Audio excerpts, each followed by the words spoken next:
Cześć, witam Was wyjątkowo nie z mojej kanapy. Powiem Wam dzisiaj, a raczej pokażę Wam na początek moją ulicę, moje osiedle, co mi się na tej ulicy nie podoba, dlaczego nie za bardzo podobają mi się budynki, czemu nie jest fajnie, wcale, w ogóle nie jest fajnie mieszkać obok synagogi Żydów sefardyjskich i jakim cudem Izrael w ciągu ostatnich kilku nocy doprowadził mnie do nerwicy i problemów ze snem. Także chcieliście wycieczkę w teren, no to zaczynamy.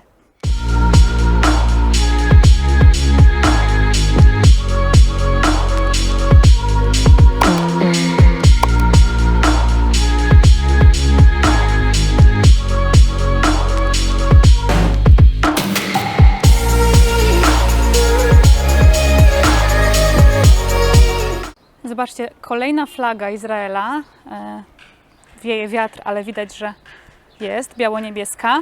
Zauważcie, że wielu mieszkańców tutaj wywiesza sobie flagi izraelskie na okna, tak jak widzieliście na urywkach na filmiku. I to nie jest kwestia święta niepodległości, tylko po prostu Izraelczycy, kolejna flaga, bardzo często sobie wywieszają, bo są po prostu patriotami, bardzo kochają swój kraj, są bardzo dumni ze swojego kraju i w ogóle to jest fajna ta duma, bo ona jest w pewnym sensie trochę oczywiście przesadzona, dlatego że Izraelczyk się nigdy nie wstydzi czegoś za swój kraj, w sensie takim, że jeżeli jest, nie wiem, brzydka jakaś dzielnica, to Izraelczyk i tak powie, że ta dzielnica jest piękna, więc oni naprawdę tacy są oddani swojemu krajowi i śmiałyśmy się ostatnio na przykład z moimi koleżankami Polkami, że byłoby nam wstyd zabrać naszych facetów do takiej i takiej dzielnicy w Polsce.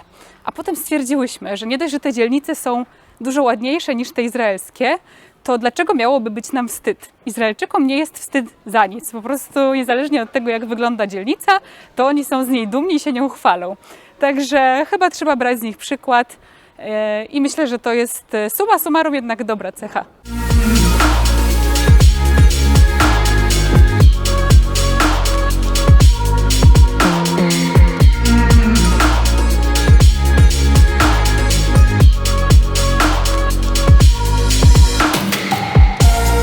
No i się zbliżamy do synagogi.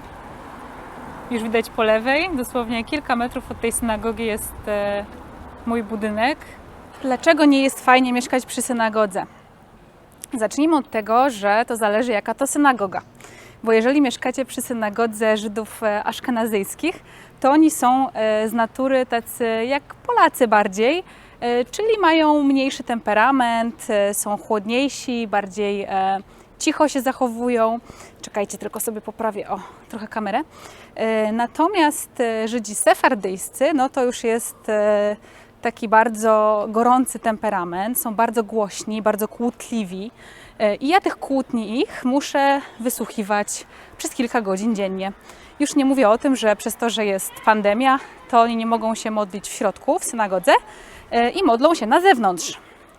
Więc zdrowiej, tylko niezdrowiej dla moich nerwów, dlatego że ja tu mieszkam i muszę tych modlitw słuchać i praktycznie modlić się chyba razem z nimi. Oprócz tego cały czas się kłócą, nie wiem o co, po prostu krzyczą pół dnia. Dlatego nikomu nie polecam i myślę, że jak następnym razem będę szukać sobie mieszkania w Izraelu, to pierwsza rzecz, którą sprawdzę, to że nie ma przy tym mieszkaniu synagogi, a już zwłaszcza właśnie synagogi dla Żydów sefardyjskich. Two dark days, do you have a tear to spare? Make a promise, the world awaits.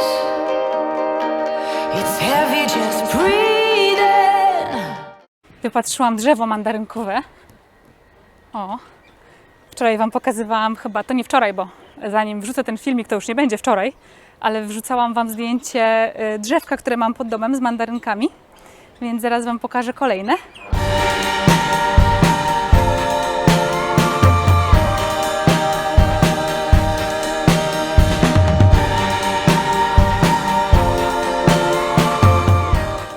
Kot wącha tripod.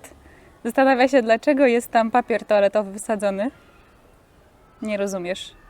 Ja też nie. Widzieliście, jakie kochane dziewczyneczki zapytały się, czy mogą swobodnie przejść, czy mają poczekać, aż ja sobie nakręcę filmik. Więc im powiedziałam, że nie, że swobodnie mogą sobie przechodzić. Dlaczego chciałam Wam jeszcze powiedzieć, wiem, o synagogach coś. Zauważyłam, jak się przeprowadziłam do Izraela, że wszystkie synagogi, które właściwie tutaj widziałam, oczywiście nie widziałam wszystkich, ale widziałam wiele, są bardzo, bardzo skromne. W przeciwieństwie do kościołów, na przykład w Polsce, ale nie tylko w Polsce, w ogóle kościołów katolickich. I zastanawiałam się właśnie, skąd ta różnica, bo niby w chrześcijaństwie też mówi się o skromności, o życiu no nie w biedzie, ale właśnie w skromności, w umiarze, a nasze kościoły, niech przejedzie, a nasze kościoły z tą skromnością nic nie mają chyba wspólnego. Wyglądają bardzo, no tak na bogato są zrobione, tak mówiąc slangiem młodzieżowym teraz. A te synagogi są właśnie tutaj u Żydów zawsze bardzo skromne, zrobione tak najniższym kosztem. Oczywiście też zachowana jest estetyka, ale nie są po prostu całe w złocie, w obrazach i tak dalej, i tak dalej.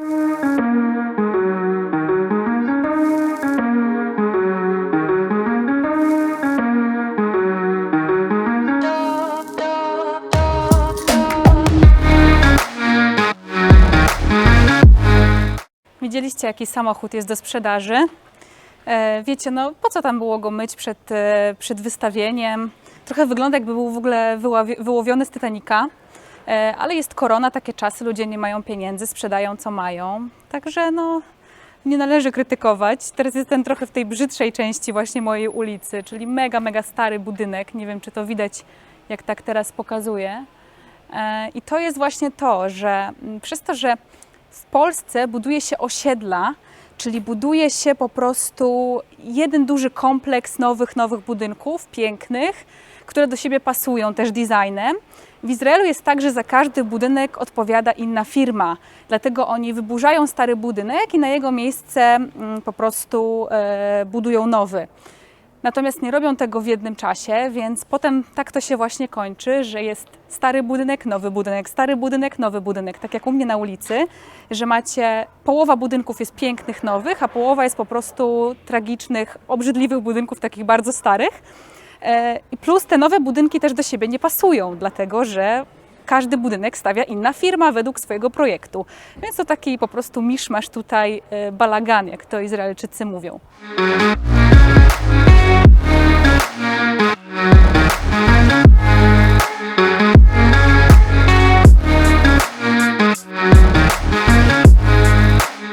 Tu macie taki przykład bardzo dobry. Stary, brzydki budynek, a tuż za nim nowiusieńki, dopiero co postawiony.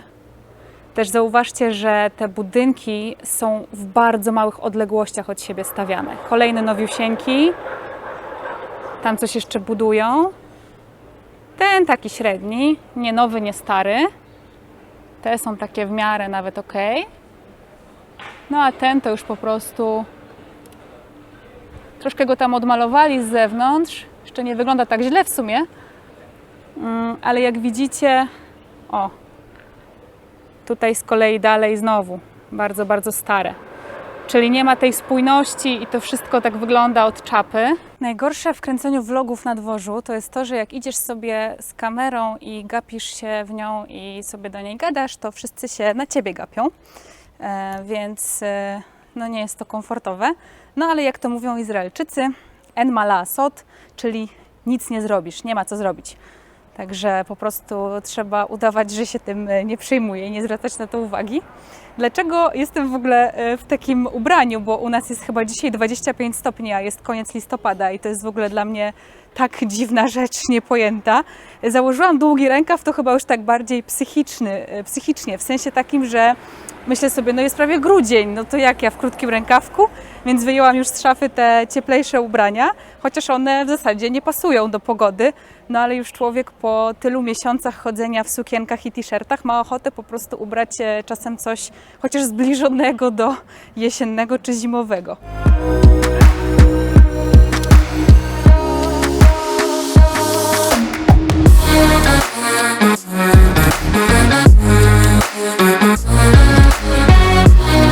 To, co teraz widzieliście, to jest szkoła i powiem Wam, że mieszkam przy szkole, mam też w ogóle za blokiem przedszkole i ta szkoła i te przedszkole razem wzięte nie generują takiej ilości hałasu jak tych kilku Żydów sefardyjskich w synagodze obok mojego domu. Więc no, taka jeszcze konkluzja. A jeszcze jak widzieliście, to ten taki kontener na plastik, to jest taka typowa rzecz w Izraelu, którą co kilkaset metrów właśnie wystawiają, żeby tam oddzielnie segregować plastik. W zasadzie to tylko plastikowe butelki mogą być po wodzie, po napojach, mogą być też po na przykład, nie wiem, płynie do płukania, prania. Więc ostatnio zaczęłam z takich pojemników korzystać. No i fajnie, że Izrael coś wreszcie w kierunku ekologii robi, chociaż te pojemniki to nie jest nowość. No ale zważając na to, jak tutaj podchodzi się do plastiku, to fajnie widzieć, że ktoś z tych pojemników w ogóle korzysta.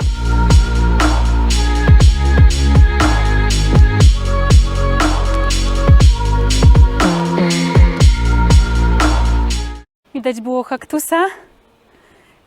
Kaktus i palmy to są dwie rzeczy, do których nie mogę się cały czas po 1,5 roku przyzwyczaić. Palmy mi się zawsze w dzieciństwie kojarzyły z wakacjami. Dla mnie palma to był symbol relaksu, symbol spełniania marzeń, podróży. Wyczekiwałam ten czas w roku, kiedy z mamą wyjeżdżałyśmy gdzieś do jakichś ciepłych krajów, gdzie właśnie są palmy. I to było moje takie marzenie w dzieciństwie, żeby w takim kraju z palmami, to był mój wyznacznik, mieszkać.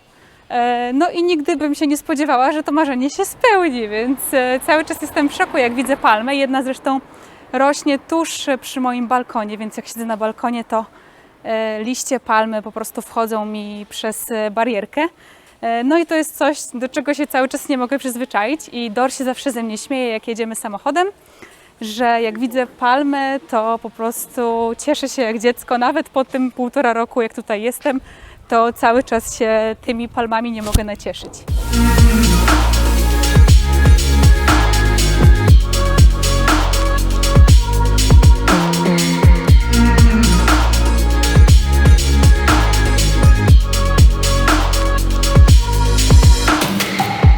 Więc punkt kulminacyjny programu, powód mojej nerwicy w Izraelu. Chodzi oczywiście o burzę. A propos pogody, która jest taka piękna teraz i słoneczna, to ona nie jest taka zawsze, nie dajcie zwieść się pozorom. Oczywiście zima tutaj jest ciepła, natomiast pamiętam, że w Polsce nigdy nie bałam się burzy.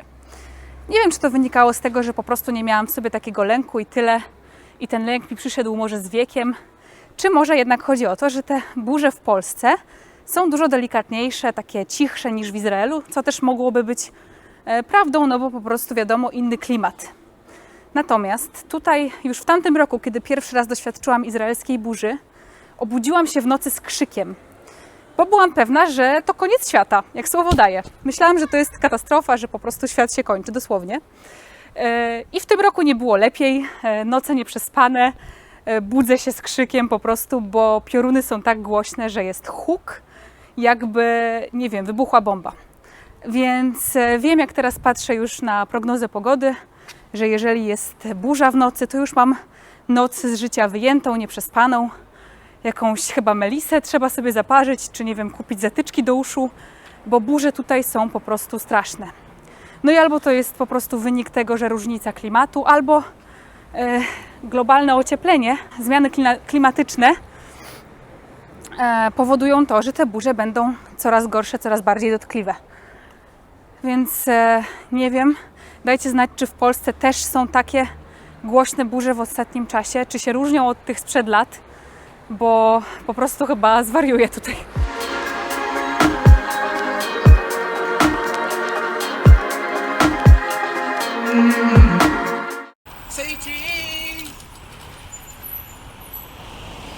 Zbieram się, kochani, do domu, bo już jak widzicie się ściemnia i zaraz będzie lało na 100%, więc uciekam się schować.